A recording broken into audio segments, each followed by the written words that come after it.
My name is Miss Complexities. I'm a mental health advocate and I have a podcast called Complexities Podcast. You can go find it. It is a wonderful tale of my trauma history and my journey into recovery. I also do these vlogs where I super technologically inept. I do these vlogs where I talk about the highs and lows of my recovery from complex PTSD. I do this because I hope it helps other people going through the same shit, and because I want to raise awareness about the lasting effects of child abuse.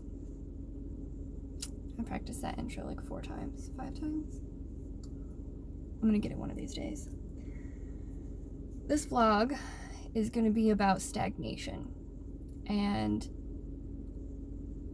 I know for all of you CPTSDers out there, and really anybody recovering from depression or anxiety, we all have triggers. We all have things or states that we can't live in, or that we choose not to live in, or that we avoid living in because they're super triggering to either, your complex PTSD, or they send you into depression or anxiety. And for me, one of my big triggers is stagnation. I have to always be moving towards something. I'm a workaholic, which I've heard is pretty common for a lot of people with complex PTSD. I'm a hobbyaholic, I like to do things. I like to be moving. Sitting at home, having no direction for the future is just really not my jam. It makes it so hard for me to function because I would assume it's because it pushes me into the present moment. And if you're anything like me, the present moment sucks. So, because of the status of my life right now, listen to the last podcast and you'll figure out what status that is. Currently I'm going through divorce, and my relationship ended about 7 months ago, and we filed for divorce 4 months ago. And it's just been shitty. At least the last 4 months has just been fucking shitty hell. And in hopes of avoiding confrontation, which is also one of my huge triggers, I tried to make the transition really simple and smooth, and I'll take all of my bills on. I will leave the house and I will come every day to take care of the kids, and I will fend for myself, and I will take all of the burden of stress so that it doesn't affect the kids. And even at a time to make things easier for my partner. Do I regret this choice? Yes. I think at the time I was too scared to do anything else. I was too scared to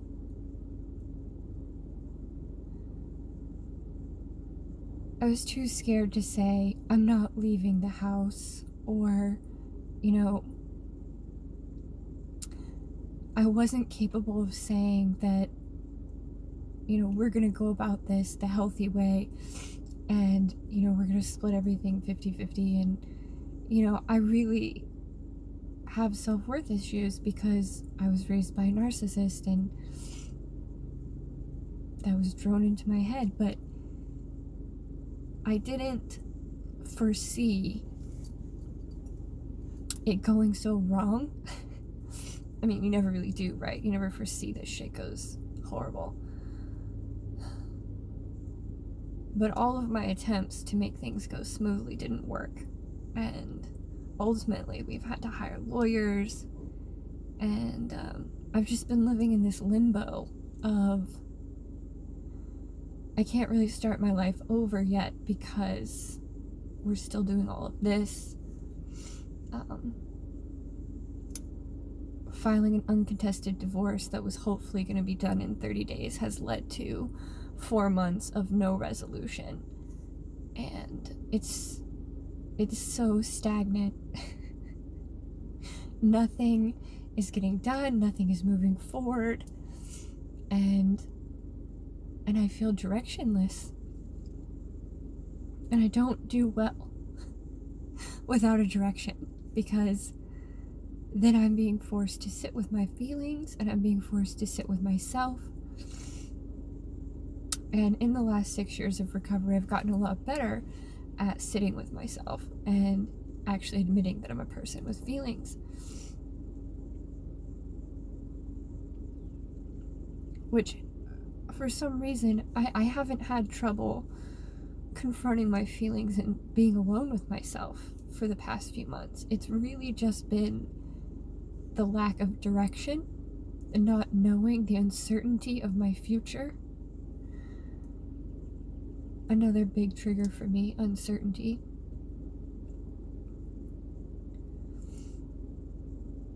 And I just keep coming back to this idea that it didn't have to be this hard. You know, like, it didn't have to be this complicated. I did everything that I could to make it simple.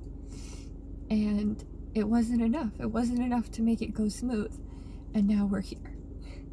And I can't dwell on what didn't come to pass, but I also can't move forward. So it's like, well, what the fuck am I supposed to do? I'm just supposed to sit here. And I'm not gonna lie, here isn't the worst place. You know, I have a roof over my head, I have a job, I have my kids that I get to spend every day with, I have everything that I need to survive. But I'm not thriving, not moving towards my aspirations or my goals.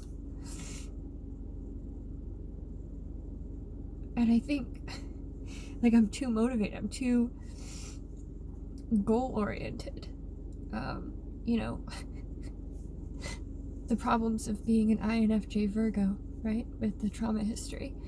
You're just too moving, like, just, I always have to be moving forward. And I know that's not healthy. And in the last 7 months, and specifically 4 months, since we filed for divorce, the universe has brought me so many healing opportunities. And by that, I mean triggers, because, you know, if you listen to my podcast, I'm always talking about how our triggers and our flashbacks are just opportunities to heal.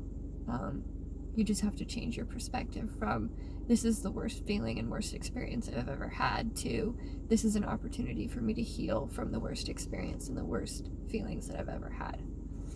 And, you know, as always, I'm grateful for more opportunities to heal, but I feel like I've really come up against some of the biggest, scariest triggers of my life over the past 4 months.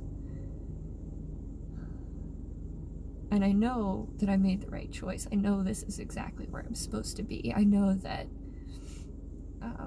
my marriage wasn't where I needed to be. My marriage wasn't happy or healthy, and it wasn't in my best interest. I wasn't able to continue doing the healing that I needed to do there. And now I'm out in life doing that, but it's fucking hard. And I'm not really sure what to do with my, I don't know if it's a fear of stagnation or my aversion to stagnation, and I definitely have a fear of uncertainty. I'm just not sure what to do with these things.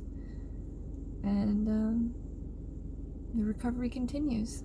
So I'd love to hear if you guys, you know, if you deal with the same issues, if your trauma history has led you to deal with, you know, stagnation, uncertainty, as, like, you know, really negative anxiety and depression provoking things, because I'm sure it's pretty common. I don't know, I'd love to hear how you guys deal with it.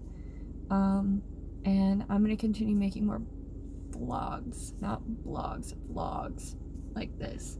They'll probably be in my car, because I spend most of my time in my car, and I don't have a podcasting studio or a house anymore. So yeah, joys of stagnation. So this is the new studio. Welcome.